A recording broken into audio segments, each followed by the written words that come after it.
kulanti waxaana wanaagsan dhawaadayaal markasta naga dhaawanaysaan ku soo dhawaada wararka maanta telefishinka SBTV qodobada wararka maanta ugu doorqoranaya waxaa ka mid ah maxkamad xukun ku riday madaxweynihii hore ee Koonfur Afrika Jacob Zuma beesha caalamka oo galmudug ka taageeray saarimaha doorashooyinka ee amniga Roble oo sheegay in golaha wadatashiga qaran ay ku shiri doonaan daafur la'aanta doorashada xogta 14 kursi ee Jubbaland iyo musharaxiinta la hubo in ay soo baxaan qodobadaas iyo kuwa kale oo dhameystiran u diyaar garoowa maalinimo khamiista taariikhda ay ku beegantahay 16 bisha December 2022 kun soo dhawaada qodobadaas iyo kuwa kale dhameystiran ayna ku bilaan xogta ku saabsan 14 kursi oo ka tirsan baarlamaanka federaalka Soomaaliya laga soo doortay Jubbaland iyo musharaxiinta la hubo in ay la soo bixi doonaan oo la ogaaday xogtan waa xogta rasmiga ah ee la soo gudbiyay kursiga nambarkiisu uu yahay Hope 28 waxaa iska la beesha gaaljacel doqondiide kursigan waxaa ku soo bixi doonaa aqoon-yahan Dr. Maxamuud Axmed Ibrahim Indocaad oo waqtiyadiis aasaaska Jubbaland ka qayb qaatay taakulada iyo keenista dawooyinka iyo qalabaynta isbitaalka weyn degmada Kismaayo waana gudoomiyaha jaalada dalka England labo kursiga nambarkiisu uu yahay 82 waxaa iska la beesha samee awlihan waxaa la filayaa in uu si dhib la'aan ah ku soo qaadan doono wasiir dawlaha madaxtooyada Jubbaland Cabdirashiid Jire 3 kursiga nambarkiisu uu yahay 93 beesha biimaal waxaa 5 sano ee la soo dhaafay ku fadhiyay Sheekh Nuur Maxamed Xasan wasiirkii hore ee diinta iyo qaafta xukuumadda Khayre Axmed Madoobe wuxuu kursigan haatan u wataa Saciideere oo ah xildhibaan golaha shacabka baarlamaanka sagaalaad 4 kursiga nambarkiisu uu yahay 107 beesha absame bartire kursigan waxaa ugu dhow in uu qaato Garaad Maxamed Sheekh oo taatan ka mid ah mas'uuliyiinta rugta ganacsiga Jubbaland la yaqaano JCC number 5 kursiga nambarkiisu yahay 108 beesha garjanta Maxamed Cali Cumar oo ku magac dheer Aananuk ayaa ku fadhiya in muddo wuxuu ka mid ahaa xubnihii sida weyn Axmedoobe uga garab siiyay doorashadiisii waxaana la filayaa in uu abaal gud looga dhigo 6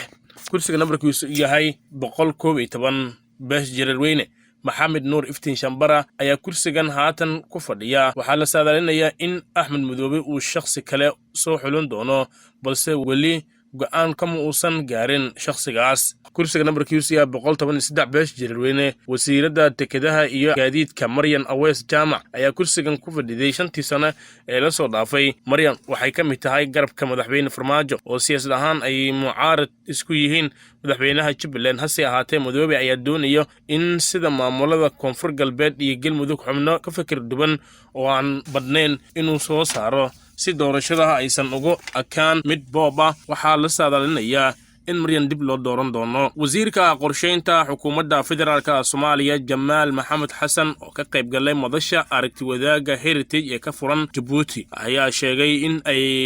ku qasbanaadeen go'aanada qaar ay qaateen wasiir Jamaal oo madashaas hadal ka jeediyay ayaa sheegay in dawladda Soomaaliya ay ku qasbanayd go'aano caalami ah oo siyaasadeed oo 4 sano ee uu xilku hayay ay qaadatay sidoo kale waxa uu ka jawaabay su'aal laga weydiiyay khilaafka dawladda uu hogaamiyo Farmaajo kala dhaxeeya dawladda aan walaalahanahay Djibouti waxa uu sheegay in go'aano adag oo ay qaadatay dawladda Soomaaliya ay ku qasbanayd si buu yiri loo badbaadiyo qarannimada Soomaaliya waxa uu sheegay in khilaafka wadamada geeska ee u muuqda mid sii jiri kara balse loo baahan yahay in la adkeeyo nabadgelyada ra'iisul wasaaraha xukuumadda mudane Maxamed Xuseen Roble ayaa soo xiray madasha sanadlaha ah ee aragti wadaaga Heritage oo lagu qabtay dalka Djibouti taas oo sanadkan looga doodayay xasaradaha geeska Afrika iyo sidii xal looga heli lahaa ra'iisul wasaaraha xukuumadda federaalka Soomaaliya mudane Maxamed Xuseen Roble oo booqasho ku jooga dalka Djibouti ayaa la kulmay madaxweynaha jamhuuriyadda Djibouti mudane Ismaaciil Cumar Geele oo ay ka wada hadleen xoojinta xiriirka labada dal ee walaalaha ah ra'iisul wasaare Roble ayaa madaxweyne Geele ugu mahadceliyay kaalintiisii nabadeynta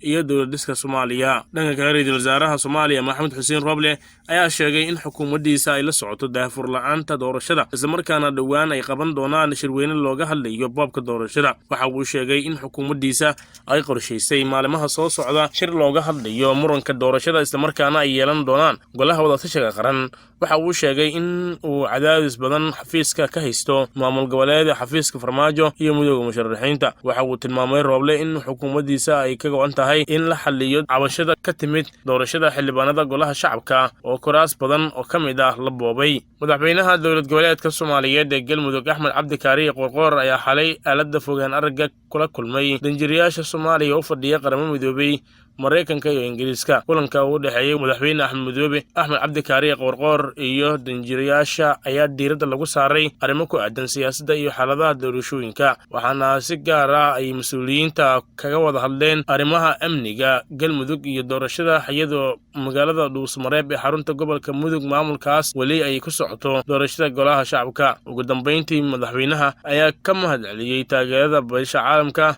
ee doorashada Soomaaliya. Kooxda Al-Shabaab ayaa haatan culeys amni oo xoog leh saartay Galmudug. Xalay waxaa la wareegeen deegaan Kalabara, Gurceel iyo Dhuusamareeb oo lagu magacaabo Ceel Dheere oo 30 kilomitir u jira xarunta Galmudug. Sidoo kale Al-Shabaab ayaa Isniintii waxa ay qabsadeen magaalada Matabaan. Intii ay haysteen magaalooyinkaas waxay burburiyeen xarumihii danta guud ee hay'adaha dowladda ay ku shaqeynayeen. Haddaba waa maxay hadafka Al-Shabaab ay ka leedahay weeraradan? Waxaa su'aashaas la weydiiyey Samiira Geyd oo ka tirsan hay'adda cilmi baarista Hilaal Institute oo warantay warbaahinta. Samiira ayaa sheegtay in Al-Shabaab ay daciifnimo ka dareemeen maamulka Galmudug oo aysan iska xireen hay'adaha ammaanka ee ka howlgala deegaanada maamulkaas. Intaas ayaan ku saafmeerin markaad kala socoteen telefishinka SB TV. Anta warkan war labadan kulma dan waxaa idinkaga tegaynaa sida ay nabadgelyo.